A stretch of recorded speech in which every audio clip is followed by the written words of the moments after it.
Hello friends, welcome to our YouTube channel Chemistry at the with Chital sir. Dear friends, I have come back after a long periods due to some time problem. Then I come back on your demands. So let's continue a new topic. It is a very most important topic: law of conservation of mass.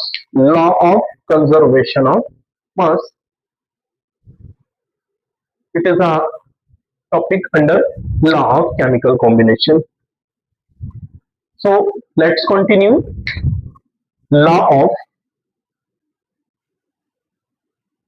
conservation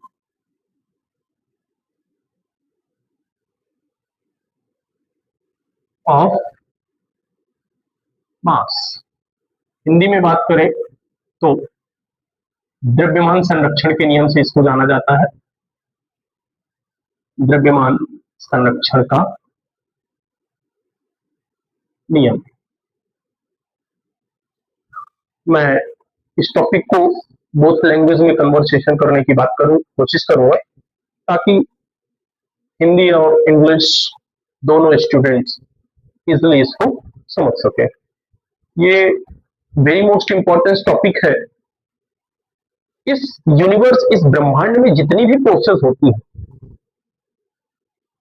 वो सारे physical और chemical changes in universe इसी concept पे apply होता है। सो चलिए देखते हैं ऐसा क्या टॉपिक है जिसके कॉन्सेप्ट पे पूरा यूनिवर्स वर्क करता है।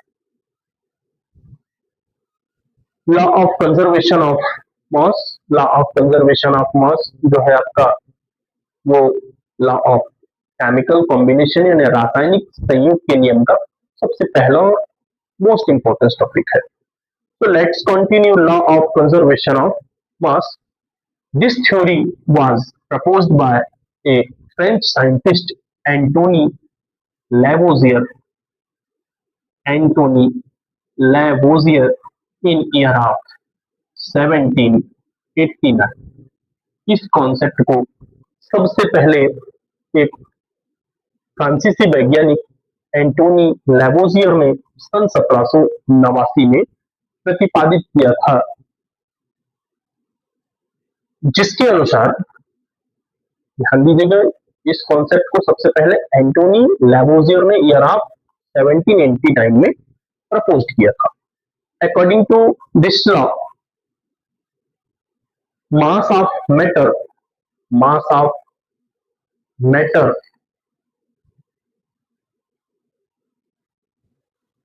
nor be created and neither destroyed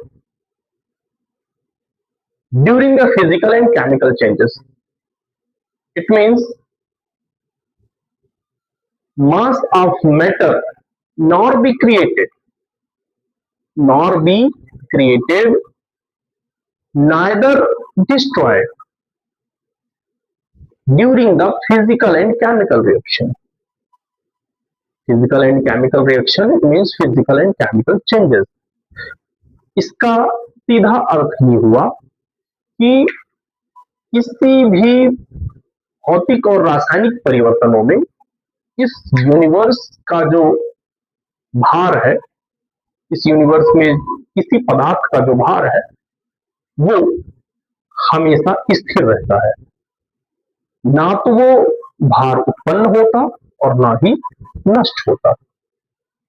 So I'm repeat now, mass of matter neither created nor be destroyed during physical or chemical changes. इस कॉन्सेप्ट को हम अदर लैंग्वेज में ऐसे भी समझ सकते हैं। We understand this topic on other language. Other hands, mass of matter matter of reactants, mass of matter of reactants before the chemical reactions is always equal the matter of mass after a chemical reaction.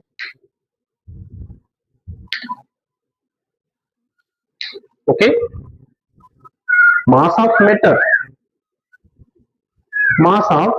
matter of a reactant before a chemical reaction is always equal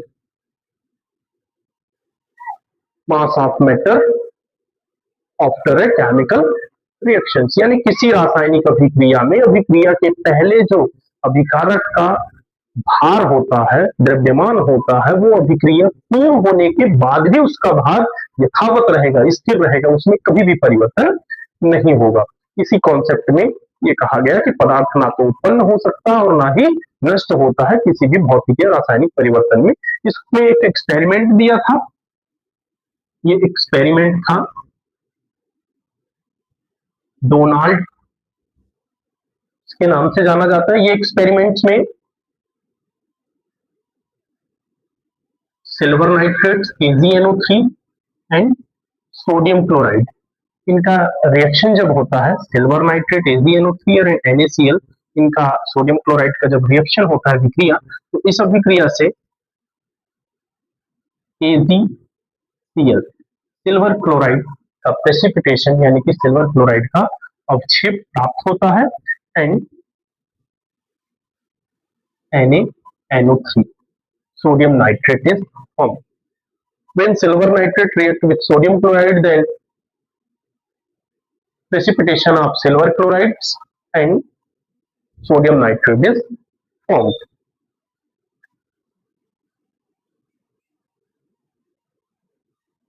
इस experiment को prove करने के लिए एक T shape का tube लेते हैं। इस टी शेप के ट्यूब को लेकर के और इसमें सिल्वर नाइट्रेट एंड NaCl से फिल कर दिया। इस ट्यूब को सिल्वर नाइट्रेट एंड NaCl से भर के और इनके मुख को पूरी तरह से सील्ड करके इसका वेट कर देते हैं।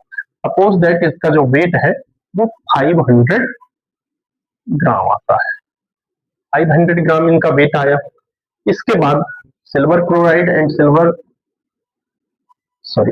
Nitrate and sodium chloride react करते हैं और रिएक्ट करने के बाद AgCl का प्रेसिपिटेशन होता है और AgCl का प्रेसिपिटेशन होता है जो कि इसके सरफेस पे कलेक्ट हो जाता है अवक्षेप के रूप में। अब इसके सरफेस पे कलेक्ट हो जाता है, पहले दोनों स्पष्ट लिक्विड फॉर्म में दिख रहे थे, बट अब इसमें एक ट्यूब में सॉलिड फॉर्म में प्रेसिपिटेशन दिखने लगा। अब सॉलिड फॉर्म में प्रेसिपिटेशन कुछ दिखने लगा तो हमें लगा कि शायद इसके वेट में कुछ चेंजेस आया होगा, क्योंकि पहले तो सॉलिड नहीं दिख रहा था, अब सॉलिड दिखने लगा तो हो सकता है इसका कुछ वेट बढ़ जाए। इसको फिर से वेट किया गया आफ्टर ए केमिकल रिएक्शन। जब इसको फिर से वजन किया तो सेम 500 ग्राम ही वेट आया। इट मींस ये एक्सपेरिमेंट से प्रूव हुआ कि in any chemical reactions mass of metal does not change. जो मेटल का मास होता है वो हमेशा स्टेबल होता है, केमिकल रिएक्शन के पहले भी और केमिकल रिएक्शन के बाद भी। यानी कि AgNO3 और NaCl का जो मास वो after chemical reaction AgCl and NaNO3 है। इससे हमारा ये कॉन्सेप्ट प्रूव होता है। आप इसको कुछ यूं समझ लें कि जैसे हमने लाइट रात में बंद हो गई, हमने एक मोमबत्ती लाके जलाया, मोमबत्ती घंटे 2 घंटे बाद जलने के बाद वो खत्म हो गया, पिंड हो गया, डिस्ट्रॉय हो गया। हमने समझा नहीं ये तो डिस्ट्रॉय, लॉस हो गया इसका वेट, यूनिवर्स से इसका वेट लॉस, खत्म। बट ऐसा नहीं होता। इस कॉन्सेप्ट में प्रूव कर दिया कि उस मोमबत्ती का जो वजन है, भार है, इस यूनिवर्स से बिल्कुल भी डिस्ट्रॉय नहीं हुआ। हाँ, जो हमें वो फिजिकली दिख रहा था वो फिजिकली विजिबल नहीं है, बस इतना हुआ ये। फिर आप सोच रहे गया कहाँ वो मोमबत्ती, तो उस मोमबत्ती से जब जली तो मोमबत्ती जलने के बाद हमको वो क्या दिया? इस मोमबत्ती जलने के बाद हमें वहां से carbon dioxide, carbon monoxide, sulphur के ऑक्साइड्स, हम नाइट्रोजन ऑक्साइड्स, ये प्लस हीट, जली तो हीट भी निकला, लाइट, इन सब में कन्वर्ट हुआ। और अगर इन सब को कलेक्ट करें और इसका वेट करें तो ठीक इसके वेट के बराबर होगा। ये कॉन्सेप्ट था law of conservation of mass. Friends, अगर ये वीडियो मेरा आपको अच्छा लगा हो तो इसे बिल्कुल लाइक करिए और अदर फ्रेंड्स को भी शेयर करिए। Thank you.